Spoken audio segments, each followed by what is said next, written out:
দেখুন, ধৈর্য ধরাই আসলে সবচেয়ে গুরুত্বপূর্ণ। আর এত বছর আমরা ধৈর্য ধরেই আছি, তাই আজও আমরা মিস্টার অ্যাশের সঙ্গে যুক্ত আছি। ভিক্টরি উইথ অ্যাশের জন্য আমরা সবাই প্রস্তুত আছি। শুধু অপেক্ষা রেফারেল কোড যেন তাড়াতাড়ি আসে আর আমরা সবাই একসাথে কাজ শুরু করতে পারি। এখন অনেকের মনে প্রশ্ন আসতে পারে, আমাদের কি করা উচিত? বলা হয়েছে ৬০ জনকে রেফারেল কোড দেওয়া হবে, কিন্তু হতে পারে সেই সংখ্যা কিছুটা বাড়বে বা কমবে।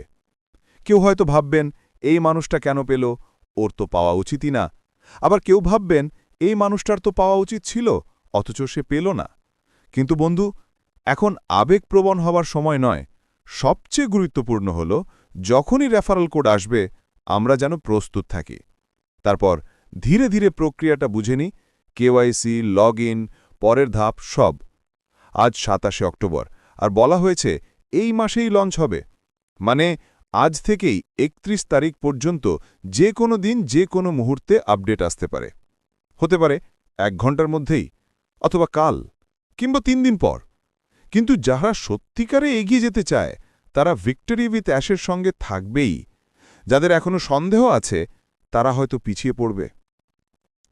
আমাদের সামনে এখন দুটো পথ, একটা ইতিবাচক আর একটা নেতিবাচক। আমরা যদি ইতিবাচক থাকি তাহলে ফলাফল যাই হোক অন্তত এগিয়ে যেতে পারব, কিন্তু যদি নেতিবাচক হই তাহলে কিছুই করতে পারব না। তাই এখনই সঠিক সময় ধৈর্য ধরার, বোঝার এবং প্রস্তুত থাকার।